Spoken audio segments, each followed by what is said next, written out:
Pitch, network and learn with industry leaders in the fast-moving world of digital-first content. Only at the TellyCast Digital Content Forum 2024, Europe's only industry event dedicated to the digital-first content sector. With speakers from Meta, Snapchat, TikTok, Twitch and many more, the TellyCast Digital Content Forum takes place at the BFI South Bank in London on the 7th of November. Panels, keynotes and masterclasses during the day will focus on creator economics and content monetization, video podcasting, brand-funded digital content, smart multimedia production techniques and more. And new for this year is the Bridge Buyers Lounge, where delegates can pitch their projects directly to the UK's leading digital content commissioners and buyers, including A&E Networks UK, UK TV, ITV Studios, BBC Studios, Blue Ant Media, Quintus Studios, Abacus Media Rights, Echo Rights, and Little Dot Studios. Event sponsors include 4 Studio, Connect Management, Deadline, The Drop, Quintus Studios, Tanuki, and Boom PR. Super early bird tickets are available now from £249.99 plus VAT plus booking fee. But be quick, they're only available for a limited time at that price. Go to digitalcontentforum.com. That's digitalcontentforum.com to get your tickets now. The TellyCast Digital Content Forum. Pitch, network and learn, and gain the knowledge to succeed in the social video economy. Considering Spain as a shooting location for your next TV project? Looking for a Spanish partner to join your international co-pro? And need help to identify business opportunities and set up in Spain? If you're coming to MIPCOM, make sure to meet the Shooting in Spain team, powered by ISEX Invest in Spain. They offer a free public service specialised in attracting TV productions and supporting foreign entrepreneurs looking to establish in the Spanish media sector. Ask for Shooting in Spain when visiting the Audio-Visual from Spain stand at Riviera 7, or request a one-to-one meeting by email to investinspain@isex.es. That's investinspain@icex.es. Shooting in Spain, making it easy for you.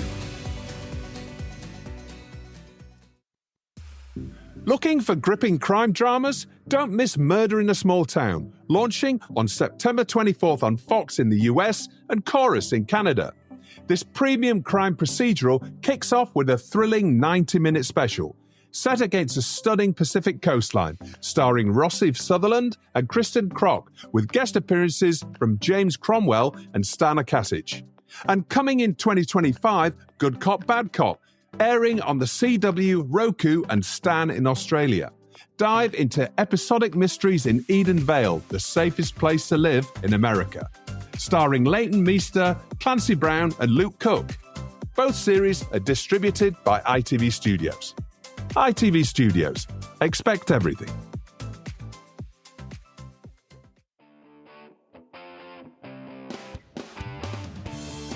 Hi, I'm Justin Crosby and welcome to another TellyCast.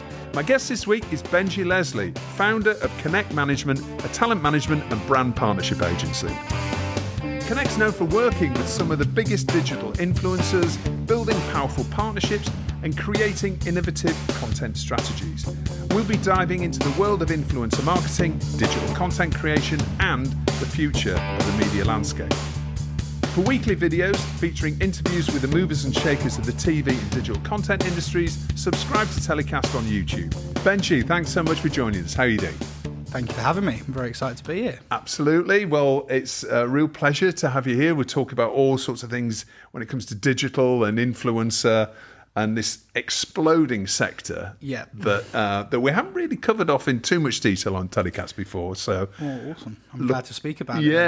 Yeah, looking forward to getting into that. And also, you're a sponsor of Digital Content Forum, which is coming up on November 7th. We are indeed. I'm looking forward to that as well. We'll see everybody there. Yeah, absolutely. Well, thank you for supporting us on that. So let's first of all talk about your journey into creating Connect Management. It's one of the leading influencer marketing agencies out there. How did you get into it? How did what's your story when it comes to building that business? Right. So we'll start from the beginning. It's a COVID business. So initially I left school, was never very academic, sort of was the class clown in school, got kicked out of many sort of lessons, got told that I wasn't going to make it, wasn't going to be anything. I actually told my teachers that I wanted to pursue a career in sales, and they told me that it wasn't a viable career option. Which, again, now we know that sales is the basis of all businesses. So lockdown happened. I was actually working for a media agency called Ink Global. They're a leading travel media agency, and they sort out sort of magazines, the screens on airplanes, plane wraps, basically anything to do with travel advertising. They were the ones that would sort that out. So I left school, I went and worked there and basically understood the world of advertising, how brands essentially activated a travel brand. For example, a suitcase brand would activate and reach out to travelers. So it all started there. We heard the news of lockdown very early on because we work with a lot of the Chinese airlines. So we found out that this thing called coronavirus was coming. We didn't know what it was. We didn't know how severe it would be. But very quickly, we learned that we were all going into a 3-month lockdown, and our work essentially was null and void because nobody wanted to advertise to travellers because there was no travellers. So the business that I worked for essentially went from 150 million revenue a year to zero overnight, which it did to a lot of businesses. So I was at home with a basic understanding of advertising, been selling it for 3 years at that point, understood what brands were looking for, how to deliver ROI, and essentially just how to integrate brands authentically into something. So I wouldn't be going after brands that didn't relate to travellers because it didn't make any sense. So I learned that. And whilst I was sitting at home, twiddling my thumbs, watching Netflix like everybody did, I got a call from a guy called Brandon, who was one of my closest school friends. And he said, right, I've been posting every single day in the last 3 months. And I've got this following count of 1 million people that are watching my videos, hundreds of thousands of people on every single piece. This is TikTok. This is Brandon B, right? Brandon B on TikTok. And I was like, oh my gosh. You've got all these people. And this is like a rekindled relationship from school. I hadn't spoken to him in a long time. And I said, well, listen, I'm sitting here doing nothing. I don't want you to pay me anything. Give me a percentage if I manage to close any advertising deals. But let me just sit here, go out and speak to brands that I've got relationships with, speak to other brands using LinkedIn and products and services like that, and just see if we can do something. I can't say I was completely 100% on the idea, didn't know whether it would work. And very quickly, after about 2 months, we realized, oh my gosh, there's actually quite a lot of money here for, I guess these are normal people that have created careers for themselves over lockdown, sitting, posting. So I started working with him. I realized... Just to delve into that, how did you do that? I mean, if you've been working on the travel side, was it just a case of, right, I'm going to approach these sort of companies? What was it, a case of LinkedIn, looking at finding, doing the hard yards at finding email addresses and marketing people to, how did you go about it if you'd had no experience in it? So I guess my day-to-day job was finding travel brands or brands that wanted to reach a traveling audience and convince them to advertise with our airlines, whether that be Virgin Atlantic, EasyJet. Each airline has a different demographic that a certain brand would want to reach to. So, for example, a high-end perfume brand probably wouldn't advertise in an EasyJet magazine because it's low-cost travel, whereas an Etihad Airways, the caliber of people that are traveling, especially in the first class and residences of those airlines, is a serious customer, right? And that's where you get Rolex, Richard Mille, like all these high-end brands advertising. So I understood how to pair certain brands with certain audiences. I spent a lot of time looking at Brandon's demographics and understanding who was watching his content. And then I understood what content he was producing. So predominantly it was a lot of VFX content, which is essentially making things that aren't real happen in a video. So he turned the ice cream statue in Trafalgar Square into an actual ice cream cone, for example. That was his most viral video. And actually this week it hit 1 billion views, which is incredible for a one short form piece of content. I went out and I basically made a long list of all the different apps that you can use to edit content.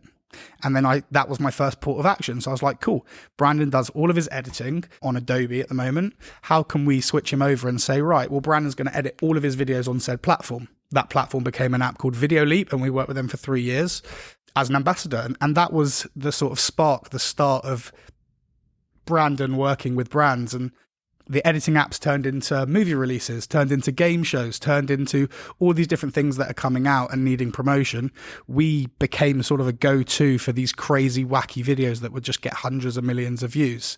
And still to this day, we're working with Fortnite, we're working with Lego, Adidas, we're working with these major brands that are using essentially somebody who understands social media to create assets for them that go viral. And it's like adverts without being adverts, essentially. Correct. It's engaging and entertaining content without being, a shove in your face, ad. buy this product. Yeah. And I think that's what's special about all of these videos that we create is it's essentially a new version of a billboard. It's not got especially a lot of the big hitting viral videos, they don't have a call to action. They don't have a buy this now, because we're not using it for that purpose. We're using it to engage an audience and to get people to essentially build a sentiment towards that brand based on something cool that they've done.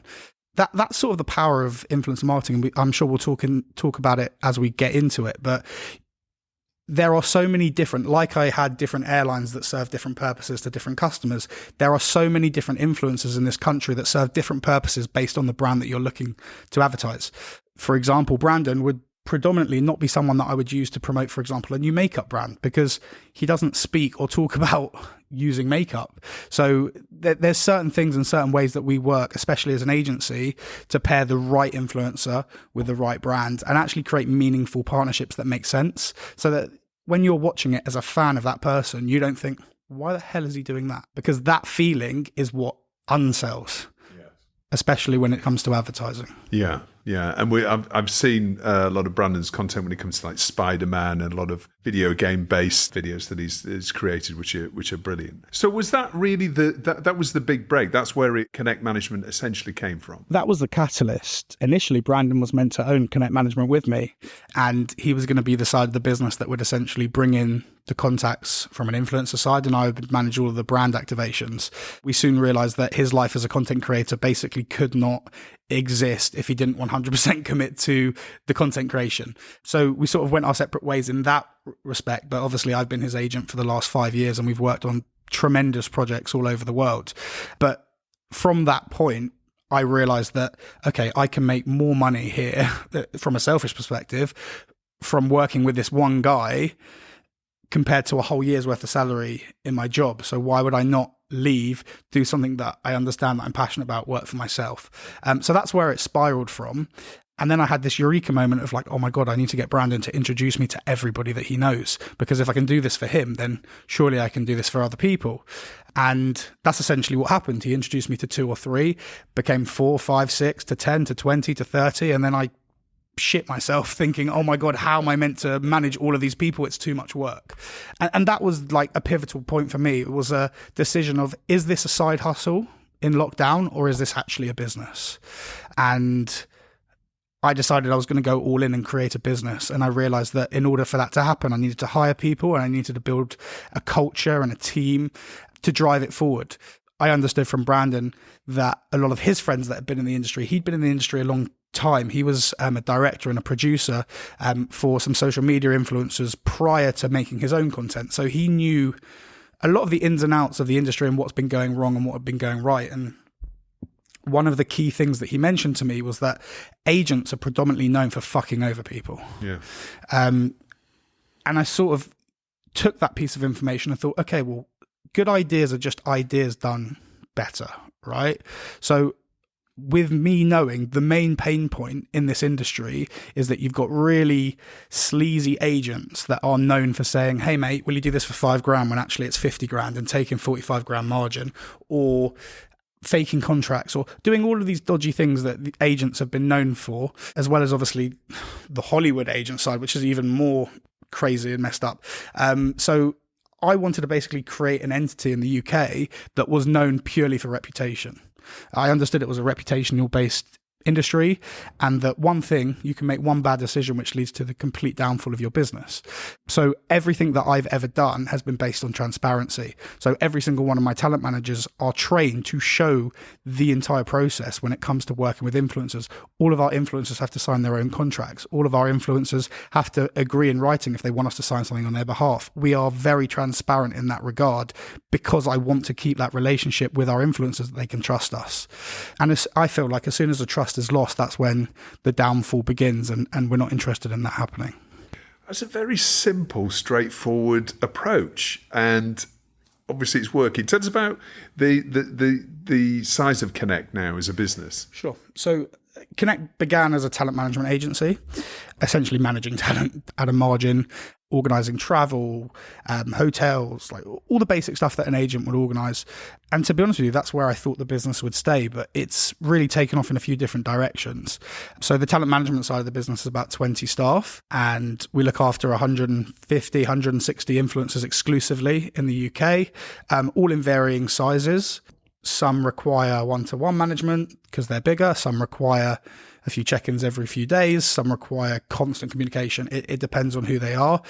We service and offer a management solution that basically fits you and where you are in your career at that point. Some people want the, hey, how are you doing? Some people just want to be fed commercial opportunities. So everybody is different in that regard. We then have an in-house agency because we realized that 50 to 60% of our business that we would get would be retained through other agencies that were pitching brands directly. When the creative comes through to us, how to say this in a nice way, we didn't feel that a lot of the creatives that we were receiving were actually fit for social media. Me, my team, we've got an age range of maybe, I've got 18-year-olds that work for us, but 18 to 35 maybe. We all consume social media on a daily basis. That's all our company does as a whole, is focus on social media. It's something that we are experts in and that we understand at the back of our hand. I can tell you by watching a video whether it will go viral or not, essentially, is what I'm trying to say. So knowing that, when we're receiving these briefs, our talent managers, who also know what they're talking about, are turning around to me as their boss and saying, oh, this creative is so bad. Like, it's going to get 5,000 views. The client's going to be unhappy. They're going to feel like they spent all this money, and they're going to say influencer. And we went through this phase where influencer marketing was known as the Wild West, where people weren't happy. And I did panels, I think maybe you watched some of them, where I talk about why it's not the Wild West, why it's just not being activated correctly. And a lot of it stems from not putting the right creative on social media, trying to fit a TV advert onto socials that doesn't work. So the reason we built out that agency team was essentially to work with brands directly to create creative that comes from the influencers' mouths. So knowing that we manage 160 influencers, we are constantly on top of all the trends that are happening. We're also constantly understanding what's going viral and what's not, so that when we create these campaigns for the brands, it's in line with what is going viral, and therefore... What's the reason? What's the reason for you getting such bad briefs? Because you're talking presumably about some major brands, and do you think is it them catching up with understanding what social media is all about? Is it just a misunderstanding about social media and an ignorance, or is it an afterthought where they still think about the TV commercials, the big, sexy, important part of the marketing campaign, and the social media is just something that we do? I mean, is there still that old-fashioned kind of approach? I think there's elements of everything. Focus groups is a massive part of a lot of traditional companies' marketing, right? So they'll pull in X amount of people into a room, and they'll test them on X, Y, and Z, whatever. Essentially, we've got focus groups filled with the wrong people. So you've got teams of people, all extremely clever, well-educated, been through marketing degrees, masters even potentially. They understand marketing like the back of their hand, yet a lot of them, I'm not saying every single person, not painting everybody with the same paintbrush, but a lot of these bigger agencies have traditional teams that have been working on campaigns for the last 10 years. They're senior, they may be in their 50s. They're sitting around and coming up with a creative for social media that doesn't make any sense. In my opinion, we should have young people that understand the market like the back of their hand, who are consuming this content every day. Sometimes I sit down and I'll get briefs from people who don't even consume social media themselves. They just created this brief off the back of what they think would do well. And to be honest, it's right for the brand. It's got all of the key messages and everything 100%. that the brand wants to get out there, but it's not something. And it's probably quite a clever idea. And if you created it and you turned it into a TV show, or you made it an advert on TV, it probably would perform really well. And that's why, the agency that I'm building out, I'm not trying to compete with a Publicis or an OMD or whatever, because traditionally we don't know anything about doing billboards or TV or magazines or whatever. So we're just staying in our lane and we're just focusing on what we're good at and what we understand, which is social media. And we consider ourselves specialists. So, for example, an account that we're retained on is Aldi supermarkets. We run all of their influencer and social content, and it's doing amazingly. And we've seen some really big wins in terms of actually converting campaigns into actual sales. All of the stuff that was going viral on TikTok about Aldi protein, with these new protein yogurts that everyone was rushing to the stores to get, and then they were sold out, just leaving empty trays and stuff like that. That's off the back of a strong social media marketing campaign. And that's what's missing from a lot of brands' marketing mix. Yeah. And I suppose another good example of that is Prime, right? I mean, Prime was an extraordinary success. I mean, I don't know how long ago it was now. Maybe it was a couple of years ago or something. But now you see Prime is a sort of a not very special product anymore. But the way it was launched by KSI and Logan as well, wasn't it? Yeah. And that became just, crazy. School kids were spending 20, 30 quid on a can, selling them in the playground or whatever. I mean, obviously extraordinary. But that was, that was a social media fueled, creating a buzz and a hype for it. Yeah, exactly. There was a lack of supply and a lot of demand. Yeah. That's usually what works to sell products. I mean, back in the day, Supreme was one of the biggest brands ever. Everyone was wearing Supreme. People were queuing outside Supreme shops for hours on ends to get a T-shirt with a box logo like this that says Supreme. Yeah. And you could probably order the same thing on AliExpress or whatever for like 30p. So it's just the proof of good marketing. And if sort of these things weren't here, then I guess all of us would be out of business and out of jobs, because it shows that the power of marketing is still very much needed, and you need people that understand marketing to drive businesses forward. Yeah. So influencer marketing as an industry has exploded in the last 10 years, particularly in the last 5 years maybe. It must be incredibly competitive. How have you seen it evolve, first of all, over those years? And what are you doing to stay in front, basically, in front of the pack? I get asked this question a lot, like, what's changed in the last 5 years since you started the business? I think I used to hop on calls, and my main objective was to convince somebody why they should use social media to advertise. There's none of that anymore. People know that if they're not using social media to advertise, they're missing out, like they're missing a key part of their marketing mix. So that's evolved in the sense of, it's a legitimate industry that marketers value and respect, and they see the benefit in activating. And they've shifted all their money from TV into this zone as well, which we're seeing the result of that in the TV industry. A lot of traditional PR, a lot of traditional TV adverts. I mean, you still see these crazy adverts on TV, and I like them. Like, I can't remember what company it was, maybe a mobile provider. They had a seal in the back of a speedboat. I saw it yesterday between the football ads. So there's definitely a need for traditional TV adverts. If you're coming up with a creative for a TV advert, there's still a way to spin that in a social way and make it viral. It just needs a separate brief for it. Trying to get people to react to an advert or something like that, it just doesn't work. Yeah. I remember when I worked in consumer PR, the power was always with the media agency or the advertising agency. And as the PR, you would be the second or the third priority. So you would your brief would end up being PR the advert. Yeah. rather than actually PRing the product, because there was so much focus on that TV advert. But things have changed as you've highlighted. I mean, there must be now, the number of agencies that I'm coming across in this space, it must be incredibly competitive now. Yeah, I mean, you've got multiple talent agencies that are all going after the same pool of talent. You've got influencer agencies, which are, and we actually saw a big influx in these agencies setting up, winning contracts, doing a deal, not paying people, and then just shutting down.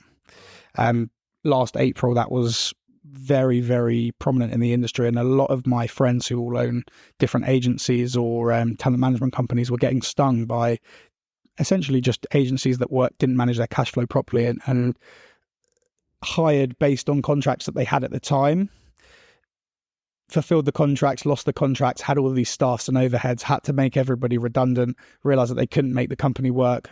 Company goes bust, don't pay any of their invoices. Suddenly you've got 20 influencers all with invoices outstanding that haven't been paid.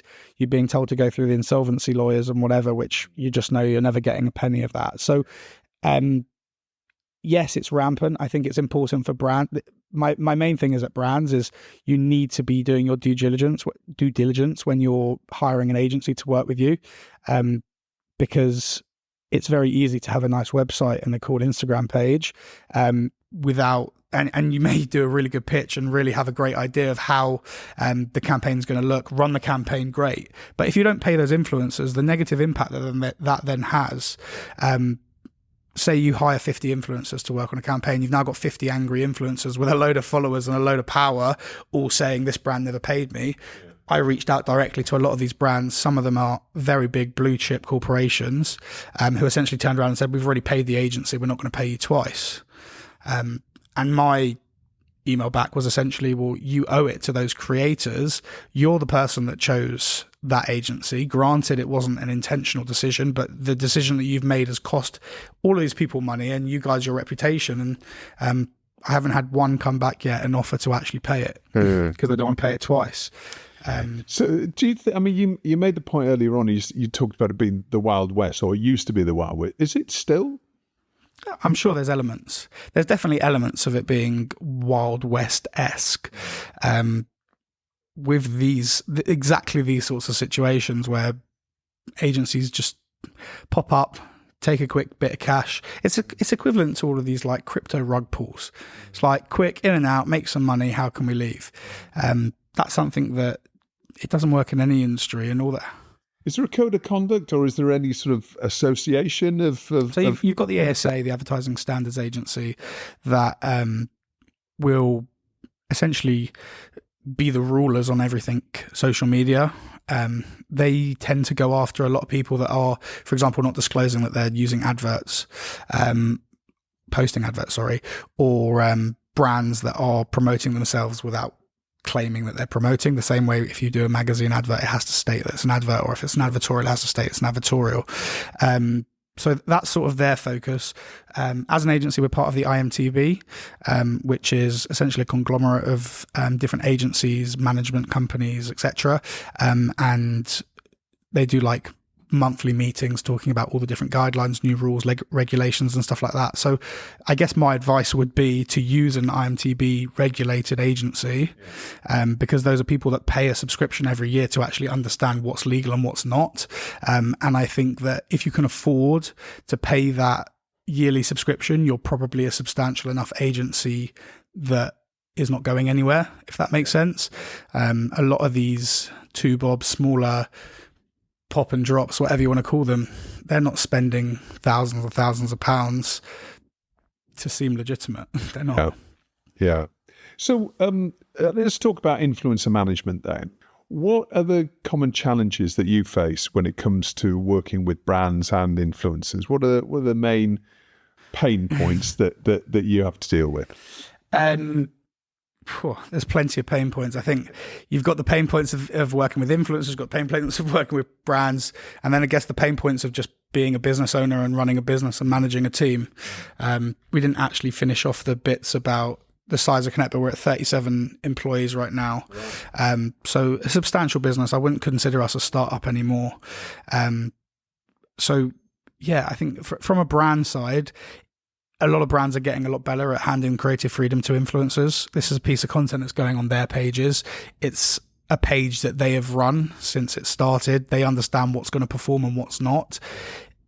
They understand that it's an advert and that there's elements of key messaging that you've got to fit in there if you're getting paid, you've got to put what the brand wants. If it's a chip brand and they want to talk about how crispy their chips are, we've got to talk about how crispy the chips are. But there's an element of doing that in a way that actually feels natural and it doesn't feel like you're shoving it down the influencer's throat. So from a brand side, I would say the biggest pain point is the fact that it's hard to hand over those reins to the influencer, somebody that you've never worked with before, and basically be like, come on then, come up with something really funny and viral. Well, the trust for them, that's the barrier, isn't it? It's like, this person is an individual, they're not a media company. Yeah.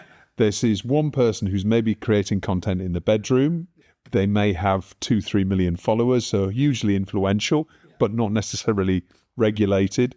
So to put your brand that could be a chocolate brand that's 100 years old, to put the reputation in the hands of that person, you can see the barriers and the challenges, but equally, the modern way of marketing is they have to trust. Especially it's a trust issue. Traditional companies, you've got a head of marketing or a marketing director that's probably been there for 25 years. They may understand the value of social media, but they may not fully believe in it themselves. I think there's a big difference between understanding and knowing that you have to use something or enjoying using it and thinking it's the right thing. So a lot of the time, these marketing managers are scared to take risks or to do things that are slightly outside of the box because they don't want to lose their job. And I would be the same. I wouldn't be... The reason I can afford to take risks is because there's nobody telling me off. So sometimes my risks work and sometimes they don't. And that's just part of the fun of it. And that's why I feel like if you look at all the brands that are successful on social media, a lot of them are not big corporations. Why? Because probably the marketing team is a small team that are just being reactive and are jumping on trends, jumping on things that are viral and making good content. Whereas... Well, that's how they level the playing field, isn't it? They don't have those huge multi-million marketing budgets, but they can work social and be reactive and be noisy in PR. I mean, we've seen BrewDog do similar, approach a similar way when it comes to more traditional marketing in the last decade or so. Yeah. But that's the opportunity that they have to have a bigger share of voice online than some of the biggest companies in the world. Yeah, it's not got to go through layers and layers and layers of approval. And I feel like, especially with social media, the more layers of approval that you put on a single piece of content, you're just adding different things and reasons why it's not going to do well. Reasons not to watch it. Yeah. So where do you see influencer marketing going then the next 5 years? I mean, that's a long time span, I realise. It's a long time. I definitely think that we're going to see a massive flip back to long form content. Obviously, the growth of TikTok and that explosion of growth pushed everybody into being essentially a short form content creator. Like you take the likes of the Sidemen, Beta Squad, these big long form YouTube groups. They've had to adapt and create a load more short form content to basically market their long form stuff. But I feel like a lot of short form creators are struggling to create a quality of long form content that matches those guys that have basically grown or built their careers off the back of long form, for example, YouTube. You can see that TikTok's allowing minute long videos, 3 minute long videos, even 15 minute long videos if you wanted to. So it's clear that they want to go after that market share as well. I just think that there's nobody that does it better than YouTube. My agency is an official partner of YouTube. We help them with a load of different commercial projects, but also just supporting our creators through their YouTube journey, doing like training lessons and stuff like that on how to go viral and so on and so forth. Something that they're bringing out, which we were going to talk about and touch on later, is YouTube Shop. So, for example, someone's watching the video version of this podcast, they might like your t-shirt, they could click on your t-shirt in the video, go straight through to a link and buy it. The same way TikTok have introduced TikTok Shop, you can literally buy stuff without leaving the app on Apple Pay. I sit there all day and all night flicking, and then I see a video of someone talking about something, I go, oh, that's quite cool, and then there's a link at the bottom, I just click it and buy it, and it's at my house in 2 days. I had that with an ice pack and with an aircon unit, and just like random stuff that you don't really want, but it's like always on telesales. So I feel like YouTube are going to find a way to keep people in their app, both for long form and short form. Obviously, YouTube Shorts has done really well as well. It hasn't got to the level of like a TikTok, but I feel if they can create a way to keep people on the short form and the long form in one platform, it's game over for everybody else. And obviously YouTube, the reason people love making long form content is because it's monetizable and it makes good money. There's no platform other than YouTube that you can make that sort of cash from views. Like TikTok, there's some creators that will earn 10 grand a month, for example, on monetization from over 1 minute videos. Maybe someone's making 20,000 if they're doing hundreds of millions of views. But from my experience, the CPM is very, very low. If you look at a YouTube creator, you take the Sidemen, Mr. Beast, for example, one video is generating them £500,000 sometimes. So the difference is just staggering. And people that want to reinvest and keep creating strong quality content, they'll realize that the only way to actually make that financially viable is by using platforms like YouTube. Is there a misconception of influencer marketing that exists that you want to clear up? For anybody that doesn't know too much about it, they obviously know what it is in principle, but are there any misconceptions that you want to clear up I tell you, the biggest misconception, it's something you said before. No, you didn't say it in a bad way, but most influencers are sitting in their bedroom making content. That's the biggest misconception. Out of the 160 people that I manage exclusively, granted, these are people that are being that are super successful and commercializing their offering, but these are people that do not rely on themselves. They have videographers, they have script writers, they have editors, they have teams of people just like you have teams of people here producing this content. They also have teams of people that are there full time. Like you look at Brandon, my first ever creator, he's now got a team of 25 people that he uses to action all of his content.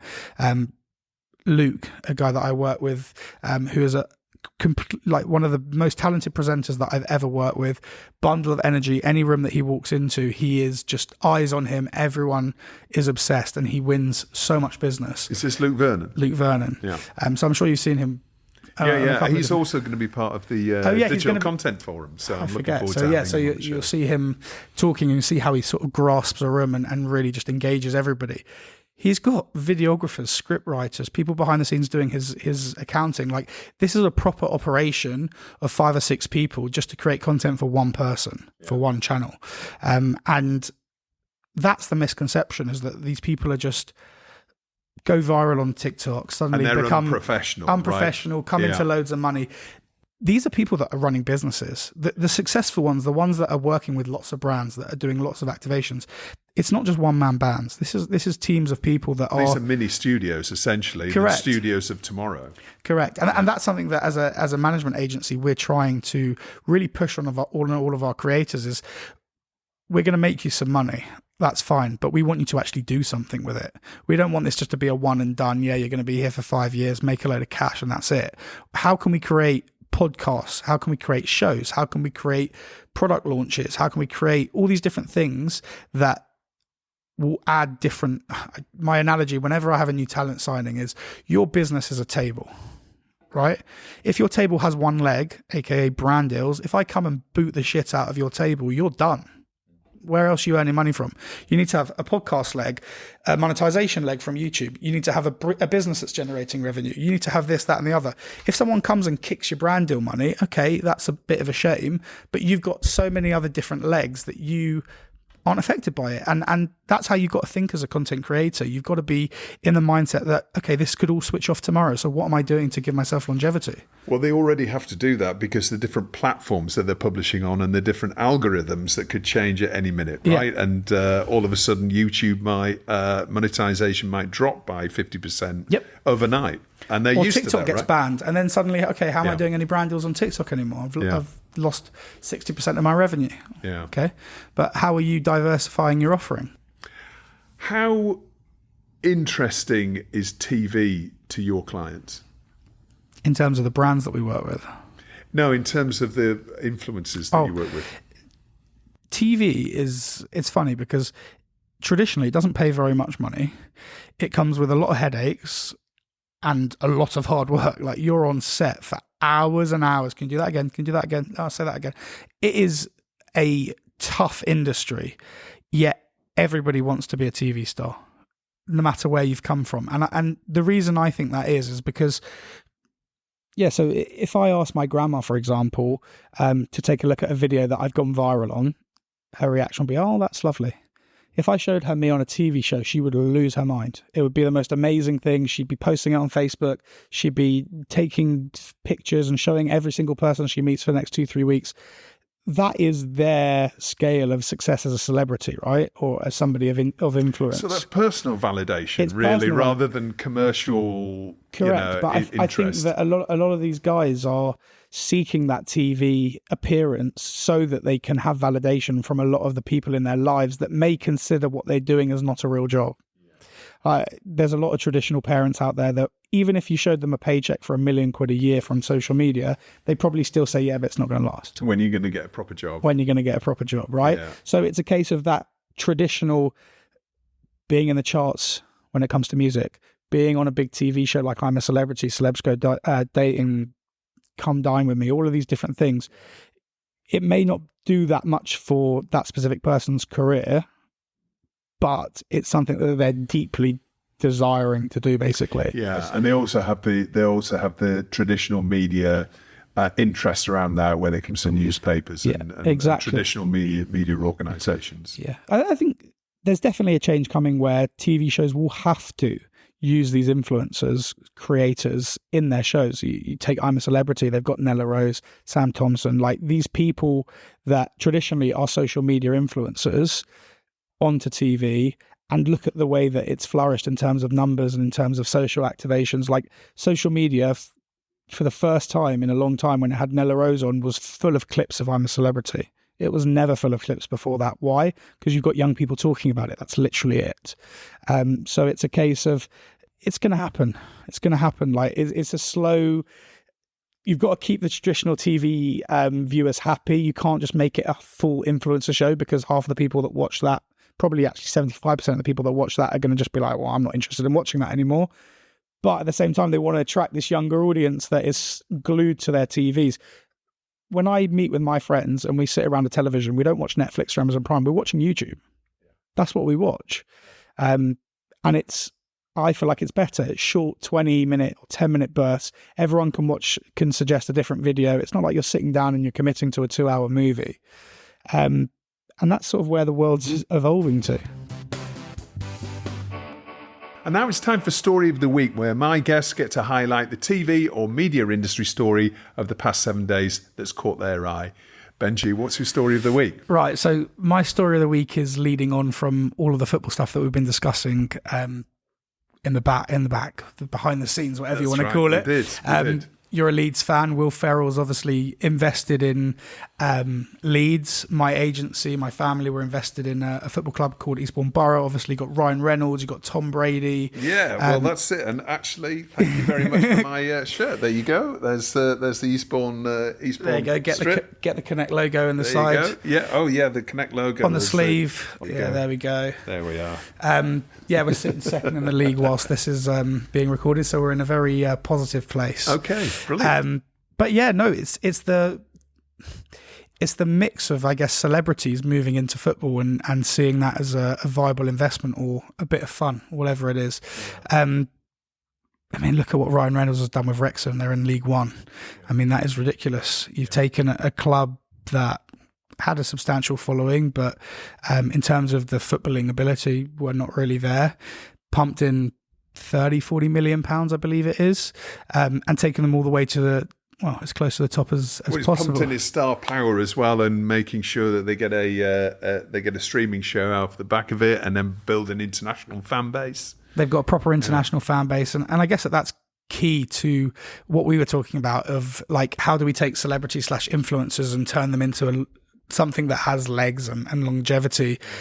He's gone from an actor, I'm sure, making very, very significant amounts of money, to essentially one of the best known businessmen in the world, even.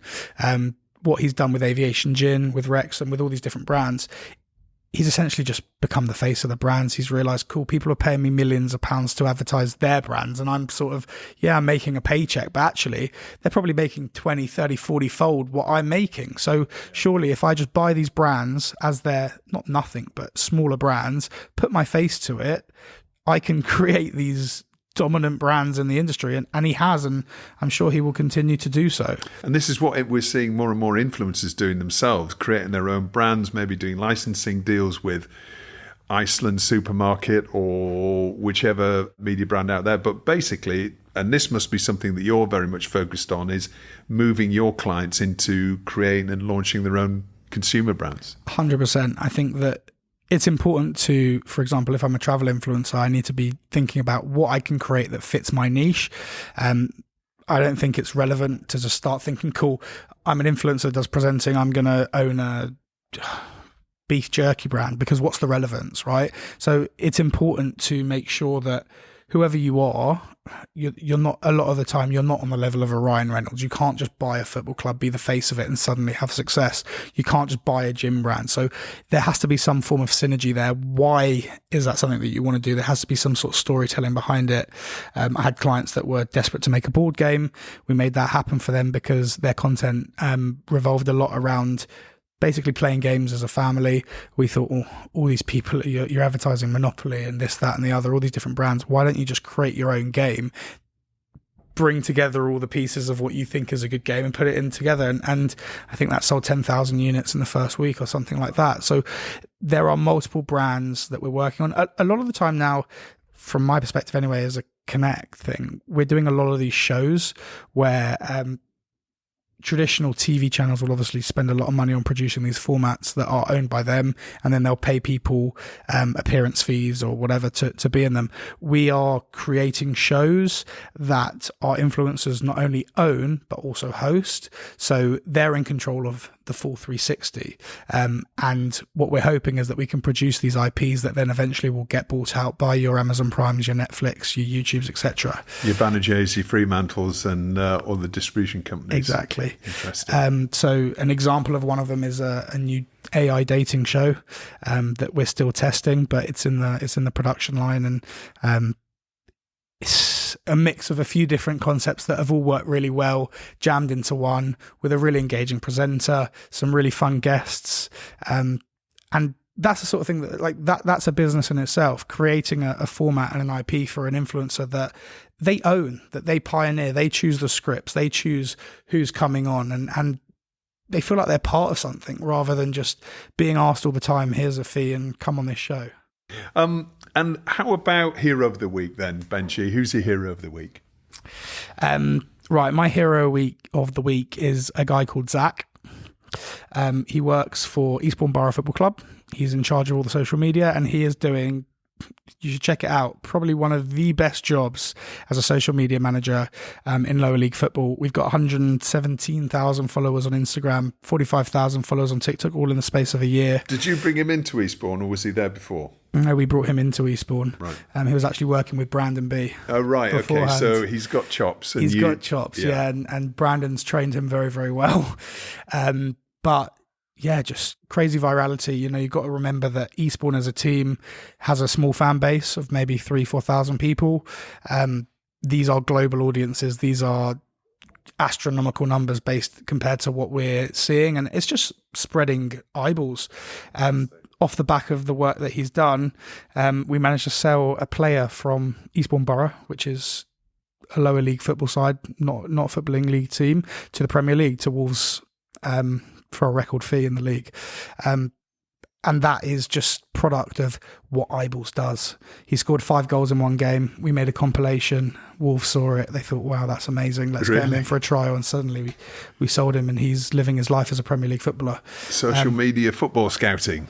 Yeah, and he's scored 5 goals in the last X amount of games for the under-23s, and I'm sure he'll get his league debut soon, so I'm very excited to see that. And who or what are you telling to get in the bin, Benjy? This was not a hard one. Philip Schofield's return to television. what's that all about? Yeah, that was a surprise for everybody, I think. I saw it and I didn't know if someone was like making a meme, because that actually would have gone really viral. Of him obviously sitting on a beach with the sort of ball with a face on it from Shipwrecked or Castaway Wilson, that's the one. What's going on? Like, why are we giving criminals, in the nicest way, shape or form, platforms?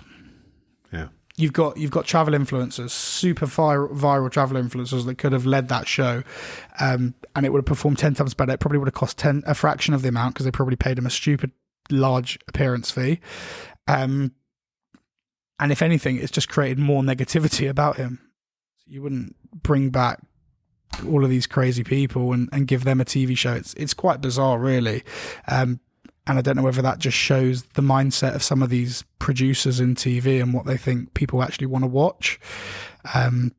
I think more interesting would have been a documentary about what happened, and people can understand the perspective, rather than just give them a platform and acting like, oh, that was all a terrible thing, and sweep it under the carpet and let's see what's next.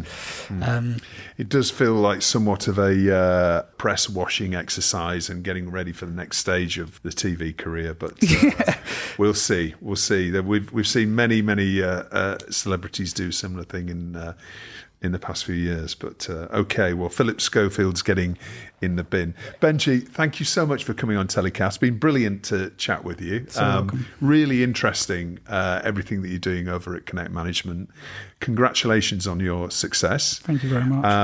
And I want to also keep our eye out for those new show formats that you're developing with your influencers as well. That's really going to be really fascinating to watch. And we'll see you at the Digital Content Forum 7th of November, one of our key sponsors. So thank you again for that. And fabulous. All the best. Thank you so much for having me. It's been wonderful. Well, that's about it for another week's show. As always, thanks a lot for listening. TellyCast was produced by Spirit Studios and recorded in London. Don't forget to subscribe to TellyCast on YouTube for weekly videos featuring interviews with the movers and shakers of the TV and digital content industries. Until next week, stay safe.